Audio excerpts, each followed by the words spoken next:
Kyoto, Japan. A young samurai named Tishi collapsed during training, not from physical exhaustion, but from something far deeper. His master, Yamamoto Sensei, looked down at him calmly. "You are tired," he said, "not because your body is weak, but because your spirit is heavy." Tishi didn't understand. He trained harder than anyone, slept less, pushed further. Yet inside, he felt hollow, drained, burned out. Meanwhile, across Japan, Miyamoto Musashi, the legendary swordsman, lived a completely different reality. He fought duel after duel, trained relentlessly, created art, wrote philosophy, meditated for days. Over 60 life or death duels, never defeated, never burned out. How? Here's what nobody tells you. Your exhaustion doesn't come from what you do. It comes from why you do it. Musashi understood something modern people have forgotten. Energy does not come from effort. It comes from alignment. The real question isn't how to rest more. The real question is this: are you walking a straight path, or are you running in circles, draining your spirit with every confused step? Chapter 1. The Awakening the Moment Energy Dies, Osaka. 1640. Tishi was only 19 when he arrived at Master Yamamoto's dojo. He had talent, discipline, ambition, but within 6 months, he was exhausted in a way he had never known. Not physical tiredness that he could handle. This was heavier, a constant weight in his chest that no amount of sleep could fix. He woke up tired, trained tired, ate tired, slept tired. Why am I like this? He asked his training partner, Kenji. Kenji shrugged. You're not the first. Many students arrive with fire and leave as ash.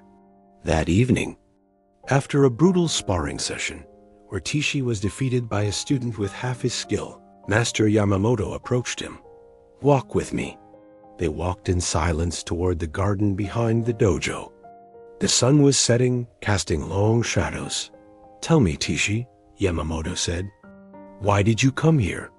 To become a great samurai. Why? Tishi hesitated. No one had ever asked that. To bring honor to my family? To prove myself? To be recognized? Stop. Yamamoto's voice was gentle, but firm. You came here to prove something. To gain approval. To be seen. Tishi felt exposed. That, Yamamoto continued, is why you are exhausted. You are not training to master yourself. You are performing for an audience that isn't even watching. The words struck like a blow. Yamamoto picked up a small stone and placed it in Tishi's palm. Every time you train for approval, you add a stone. Every comparison, another stone. Every moment you overthink, hesitate, try to impress, stone after stone. You are not tired from training, he said. You are tired from carrying weight that serves no purpose. Tishi looked at his empty hands, yet still felt the burden.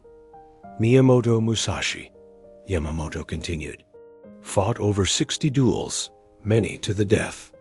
Yet he lived to old age without burnout. Do you know why? Tishi shook his head, because he fought to understand himself, not to prove himself. He carried no stones. Chapter 2. Dodway, way of walking alone the next morning. Yamamoto led Tishi to a storage room filled with equipment, weapons, scrolls, clothing, everything a samurai might need. Take what you need for 1 year in the mountains. Tishi gathered extra clothes, spare weapons, books, tools, supplies. Soon, a massive pile formed. Yamamoto watched silently. Now, he said, remove everything of no use. But master, I might need, Miyamoto Musashi wrote. Yamamoto interrupted. Do nothing which is of no use. Every possession is a weight. Every attachment is a chain. Reluctantly, Tishi removed items. Half the palais gone. Then more. Then more. Finally, Only this remained: one sword, one set of clothes, one blanket, one bowl. This, Yamamoto said, is the first principle of inexhaustible energy. Remove everything of no use. Musashi lived like a ghost, sleeping on floors, traveling barefoot, carrying nothing unnecessary. People thought him strange, but he understood something they did not. Energy does not come from having more. It comes from carrying less. Modern people, Yamamoto said, carry invisible boulders, insults, comparisons, unnecessary obligations, perfectionism, the constant hunger for validation. They wonder why they are exhausted. This is do-do, Yamamoto said. The way of walking alone, not lonely, but unburdened. Chapter 3. The test. Removing the stones. Yamamoto gave Tishi a simple task for 7 days. Notice every time you seek validation. Do not judge it. Just notice. By day 3, Tishi was horrified. Every sword form became comparison. Every meditation became e-performance. Every action sought approval. This, Yamamoto said on the 7th day, is why your mind is exhausted. Your attention splits in two. One part acts. The other watches, judges, compares. And where attention splits, energy leaks. Closing reflection. Musashi's secret was never hidden in scrolls. It was a choice. To remove what is of no use. To walk a straight path. To align effort with purpose. True strength does not come from carrying more. It comes from simplicity. The one doing the action, and the one performing for an audience. That split drains energy faster than any physical effort. Musashi understood this at the age of 13. After winning his very first duel against Arima Kihei. He didn't celebrate. He didn't seek praise. He didn't tell stories. He went home alone, not out of modesty, but out of integrity. He fought to test himself, not to impress others. That clarity gave him endless energy. Week 2. Simplifying action. That week, Yamamoto said, you will practice single-pointed action. When you train, only train. When you eat, only eat. When you rest, only rest. No thoughts of what comes next. No comparisons. No performing. Just pure action. Tishi tried and failed immediately. While practicing sword forms, his mind wandered. Is my stance correct? What will master think? Am I improving fast enough? Yamamoto stopped him. Your body is here, he said, but your mind is elsewhere. That split is the energy leak. Yamamoto demonstrated a simple sword strike. No wasted movement. No tension. No hesitation. Just presence. When Musashi fought, Yamamoto explained, he was only fighting, not thinking about reputation, not planning future movements during the present one, not performing, just striking. That is why he never tired in battle. You grow exhausted because you are fighting yourself as much as your opponent. Tisha practiced for hours, then days. Slowly, brief moments appeared, moments where mind and body are unified, where action flowed without commentary. Those moments felt effortless, like tapping into an infinite well. Week 3. The comparison trap. During sparring, Tishi noticed something disturbing. His energy collapsed when training with students stronger than him. Against weaker students, he felt energicd. Yamamoto observed this carefully. What happened? He asked. I don't know, Tishi replied. I just feel drained against Hiroshi. Yamamoto nodded. Against stronger students, you feel inadequate. That is one stone. Against weaker students, you feel superior. Another stone. Different weight. Same burden. Musashi never compared. Yamamoto quoted him.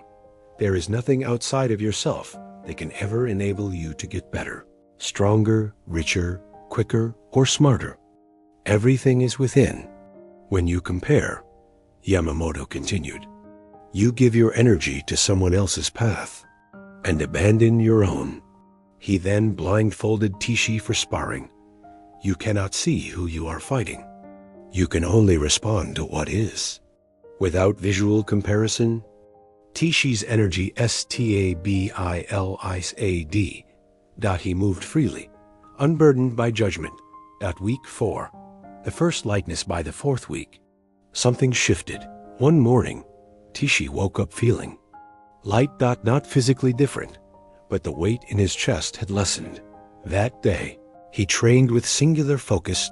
No commentary, no comparison, no performance.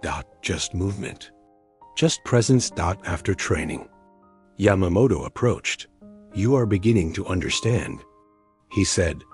This is what Musashi called Heijushin, ordinary mind, the mind that does not add weight to action.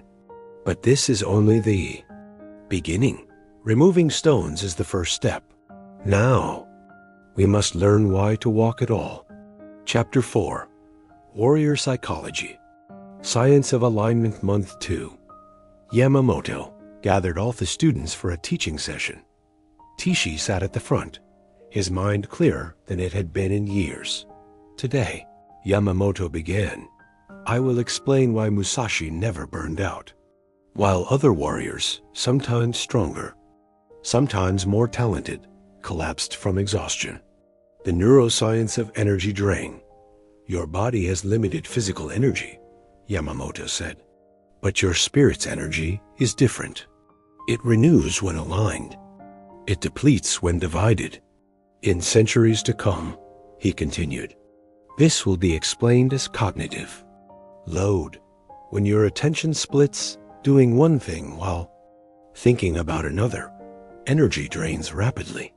When your actions do not align with your values, when you act for approval instead of purpose, the spirit weakens. Musashi aligned. Everything, every action served his path. Nothing else. That alignment created effortless energy. Musashi's wisdom. Yamamoto unrolled a scroll and read from the Book of 5 Rings. Do nothing which is of no use. Simple words. Profound practice. Musashi removed unnecessary thoughts, actions, and possessions. Yamamoto explained. Not to be noble, but to survive. In battle, every extra thought is death. Every unnecessary movement is a weakness.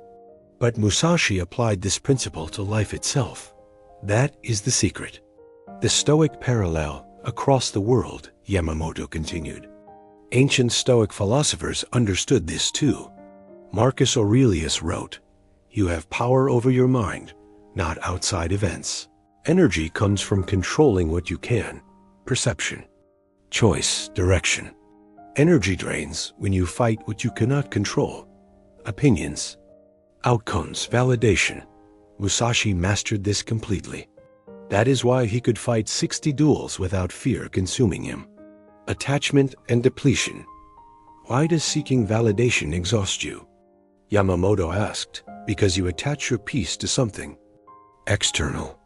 Every time that external thing changes, you change. That constant adjustment drains the spirit. Musashi practiced non-attachment. A Zen principle. He fought to master the moment, not to win approval. When you detach from results, you act freely. And free action does not drain energy. It creates it. Mushin, the flow state, in battle, Yamamoto explained. Musashi often entered mushin, no mind. A state where thought disappears, and action flows perfectly. Time fades. Effort vanishes. Energy feels infinite. Why? Because there is no split, no commentary, no comparison, just pure flow. You taste this in training, those brief moments where mind and body unite. Musashi lived there. Rhythm over motivation. Musashi wrote, the way of the warrior is found in training, not in motivation. Motivation is expensive, Yamamoto said. It must be renewed constantly. But rhythm costs almost nothing. Think of brushing your teeth, he continued. Do you need motivation? No, it is rhythm. Identity. Musashi did not try to practice. He simply was someone hop-practiced. That identity required no energy. This is why discipline beats motivation. Discipline creates rhythm. Rhythm conserves energy, and energy accumulates into boundless vitality. Tishi listened in silence. These were not philosophies. They were observations about how energy truly works. Chapter 5. The first. Transformation, the duel without exhaustion month. 4. Master Yamamoto announced a test. Would spar against Hiroshi, the dojo's strongest student.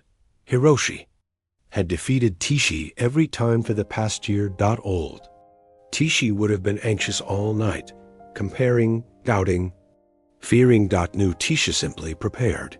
He sharpened his practice sword, stretched calmly, sat in meditation. No anxiety, no comparison. Just readiness. The next morning, students gathered. Hiroshi stepped forward, confident as ever. They bowed, assumed their stances, and something remarkable happened. Tishi didn't fight. Hiroshi. He responded to the moment.